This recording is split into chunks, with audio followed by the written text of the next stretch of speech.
AKBP Fajar Widyadharma Lukman Sumaatmaja mendapatkan hukuman usai ia melanggar kode etik kepolisian karena terbukti melakukan pencabulan terhadap sejumlah anak di bawah umur, menyebarkan video pornografi dan terbukti positif narkoba. Untuk membahasnya telah hadir dari sambungan virtual ada pakar psikologi forensik Reza Indragiri. Selamat malam Mas Reza. Selamat malam Mbak Diana. Mas Reza, ini sangat amat memprihatinkan begitu ya, seorang polisi yang harusnya menjaga keamanan kesejahteraan masyarakat tapi justru meresahkan masyarakat, utamanya anak-anak di bawah umur. Bagaimana Anda melihat fenomena ini?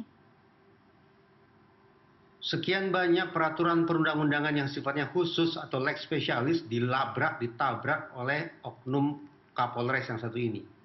Nah, kita harus bersepakat bahwa ketika pelaku pidana menabrak atau melanggar sekian banyak lex spesialis, sudah sepatutnya orang-orang semacam ini dianggap telah melakukan kejahatan yang serius. Mereka tidak cukup dikenakan pasal berlapis, tapi sekaligus terhadap oknum Kapolres yang satu ini perlu disematkan sebutan bahwa dia adalah pelaku kejahatan yang berbahaya. Sudah seharusnya foto yang bersangkutan beserta identitasnya disebarluaskan untuk menyemangati publik, terutama menyemangati para korban yang sampai saat ini barangkali belum pernah melapor, untuk kemudian datang ke kepolisian sedekat dan menyampaikan informasi terkait kemungkinan bahwa mereka telah juga menjadi target viktimisasi oleh oknum tersebut pada waktu-waktu sebelumnya. Bukti-bukti kan sebenarnya juga sudah dikumpulkan, termasuk soal bagaimana sebenarnya ada dugaan bahwa oknum ini, AKBP Fajar ini masuk ke dalam sindikat, bisa dikatakan grup WhatsApp, sehingga harus menyetor sejumlah video. Nah, ini memang harus ditelaah begitu ya Pak ya, apakah memang jangan sampai begitu di tubuh kepolisian, jangan-jangan begitu memang ada sindikatnya, tidak hanya satu tetapi banyak begitu ya Pak Reza ya? Kemarin saya sempat berkomunikasi dengan Ketua Kompolnas, Komisi Kepolisian Nasional. Saya sampaikan bahwa saya bayangkan oknum Kapolres ini mengirim foto atau tayangan-tayangan tidak senonoh ke grup atau ke situs yang sifatnya eksklusif. Dikatakan eksklusif berarti hanya mereka-mereka dari kaum sejenis itulah yang melakukan perbuatan serupa itulah yang juga saling bertukar informasi, bahkan mungkin mengkomersialisasikan produk mereka masing-masing di tempat tersebut. Karena ini sifatnya eksklusif, maka masuk akal kalau kita beranggapan bahwa ada sekian banyak orang dari berbagai macam negara yang berada di situ. Karena itu, menurut saya tidak hanya pengungkapan ini ditujukan untuk meringkus seorang ex-AKBP dalam kurung mantan Kapolres, tetapi sepatutnya bisa membongkar lebih jauh orang-orang yang berada di dalam grup eksklusif yang jahat itu. Tidak hanya di Indonesia, tapi juga di luar negeri. Harapannya demikian. Pak Reza, ini koreksi kalau saya salah, tetapi kan kalau dalam proses perekrutan begitu dan juga pencalonan, misalnya ketika polisi ingin naik pangkat, itu kan sebenarnya ada tes psikologi begitu yang dijalankan untuk bisa naik ke dalam satu pangkat tertentu. Kemudian ini pangkatnya AKBP, Kapolres, artinya ada tes-tes tertentu begitu. Apakah memang ini dalam tanda kutip kelainan seksual karena ini menyangkut pedofilia, ini juga berkaitan dengan narkotika yang digunakan oleh AKBP Fajar begitu Pak Reza menurut Anda? Pertama, untuk tahap sekarang akan sangat jauh lebih konstruktif apabila kita berasumsi bahwa tersangka ini tidak memiliki gangguan kejiwaan apapun. Karena hanya asumsi bahwa dia sehat, dia waras, dia rasional, maka dia tidak akan bisa memanfaatkan pasal apapun agar lolos dari lubang jarum, agar bisa melarikan diri dari pertanggungjawaban hukum. Itu yang pertama. Yang kedua, terkait dengan tes psikologi. Saya menganggap bahwa kita ini acap kali menaruh ekspektasi yang berlebihan, bahkan cenderung kurang realistis terhadap tes psikologi. Bahwa seolah-olah seseorang yang hari ini hasil tes psikologinya menunjukkan nilai yang positif, maka akan seterusnya yang bersangkutan berperilaku positif. Padahal tidak demikian. Manusia, kondisi psikologisnya dan perilakunya akan berfluktuasi, akan dinamis. Karena itu, ketimbang mengandalkan tes psikologi semata untuk memastikan bahwa pejabat-pejabat Polri yang direkrut adalah sungguh-sungguh orang yang katakanlah baik, menurut saya akan lebih tepat memastikan bahwa setiap pejabat itu merasa bahwa mereka selalu dalam kondisi diawasi. Kondisi semacam inilah yang akan bisa membuat mereka lebih berhati-hati dalam bertindak tanduk. Itu hasil studi. Yang kedua, Saya berharap bahwa ada whistleblower system yang lebih besar lagi di lingkungan otoritas penegakan hukum. Lagi-lagi, mengacu pada hasil penelitian, whistleblower system merupakan mekanisme yang paling bisa diandalkan untuk menguak borok-borok yang ada dalam organisasi, yang ada dalam institusi, termasuk lembaga penegakan hukum.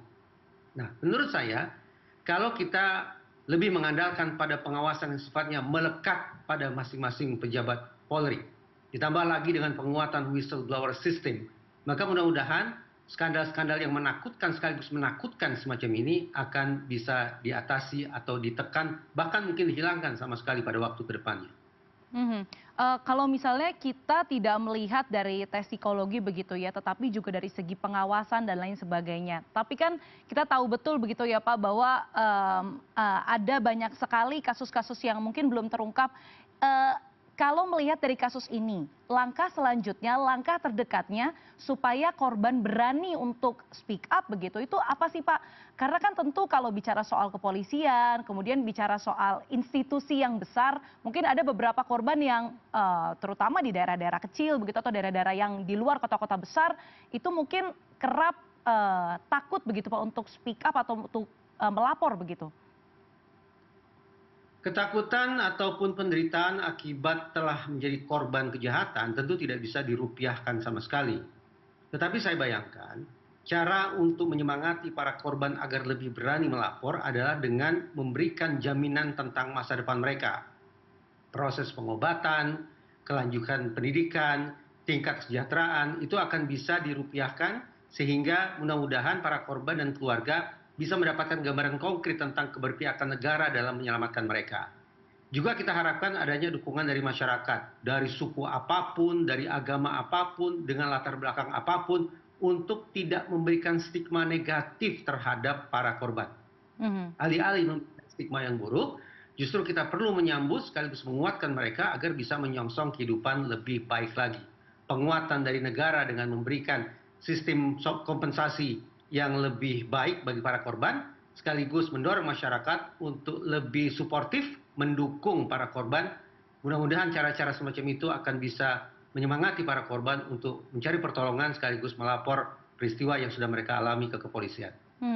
Dari segi penanganannya Pak, menurut Pak Reza sendiri apakah penanganan dari pihak kepolisian sudah cukup cepat begitu? Karena kasus ini rasanya baru ramai di seminggu atau 2 minggu terakhir, padahal sebenarnya pihak kepolisian kalau saya mendapatkan informasi begitu, koreksi kalau saya salah Pak, ini dari Januari sudah mendapatkan informasi itu begitu? Sepengetahuan saya, Polri selalu membanggakan keberadaan Cyber Crime Unit. Unit yang secara khusus diadakan untuk melakukan patroli masif terhadap adanya tindak-tindak pidana di dunia siber. Tanda petik, sayang beribu sayang, bahwa ternyata tindak pidana yang satu ini yang dilakukan oleh Ordal, yaitu mantan Kapolres sendiri, ternyata lolos dari monitor, lolos dari radar Cyber Crime Unit. Namun, bahwa pada akhirnya kasus ini terungkap memang memberikan harapan bahwa mudah-mudahan nanti tidak ada hal-hal yang meringankan, melainkan yang ada adalah hal-hal yang memberatkan, sehingga harapan kita bahwa mantan Kapolres ini dihukum seberat-beratnya akan bisa terrealisasi. Walau saya tetap harus memberikan catatan ekstra. Jangan sampai terulang anti klimaks seperti yang sudah dilakukan oleh pemerintahan terdahulu. Presiden Jokowi suatu ketika dengan gagah perkasa menyebut bahwa kejahatan seksual terhadap anak merupakan kejahatan luar biasa. Namun, betapa mengejutkannya bahwa beberapa bulan kemudian justru Presiden Jokowi sendiri pula yang memberikan grasi kepada predator seksual asal Kanada. Sungguh-sungguh beda kata dan beda kebijakan. Sungguh-sungguh memalukan. Harapan saya pemerintahan sekarang tidak akan mengulangi perbuatan bodoh serupa dengan mengeluarkan kebijakan yang sifatnya ambigu. Kita harus punya keinsafan yang sama. Pemerintah juga harus memukul genderang senyaring-nyaringnya bahwa kita perang bubat terhadap kejahatan seksual terhadap anak. Oke, berarti hukumannya harus seberat-beratnya mungkin sesuai dengan pasar berlapis yang tadi juga sempat kita bahas begitu ya Pak Reza ya. Tapi ini kembali lagi soal penanganan di pihak kepolisian ini, kalau tadi Anda menyebutkan soal unit siber begitu ya. Artinya polisi tidak hanya harus memperketat unit siber pengawasan yang kepada masyarakat, tetapi juga ke satuannya begitu ya Pak Reza? Mudah-mudahan tanda petik lolosnya mantan Kapolres ini dari pantauan Cybercrime Unit lebih karena ya memang kejahatan selalu mencoba satu langkah lebih maju daripada otoritas penegakan hukum. Mudah-mudahan seperti itu. Bukan karena adanya fenomena ordal yang dalam psikologi forensik disebut sebagai blue curtain code atau kode tirai biru. Karena ada kejahatan yang dilakukan oleh sejawat, maka alih-alih otoritas penegakan hukum bekerja secara profesional dan objektif, tapi justru tergoda untuk melindungi sejawat tersebut. Mudah-mudahan blue curtain code atau kode tirai biru bukan merupakan penjelasan mengapa seorang AKBP Fajar dengan segala tindak tanduk buruknya ternyata baru diringkus sekarang. Kita harapkan bahwa memang ini kasus Kapolres Ngada ini bisa ditindak tegas dengan hukuman yang seberat-beratnya sehingga menimbulkan efek jera. Karena kejahatannya ini tidak mengada-ngada. Terima kasih pakar psikologi forensik Reza Indragiri. Waktunya untuk CNN Indonesia Prime News. Selamat malam Pak Reza. Terima kasih, selamat malam.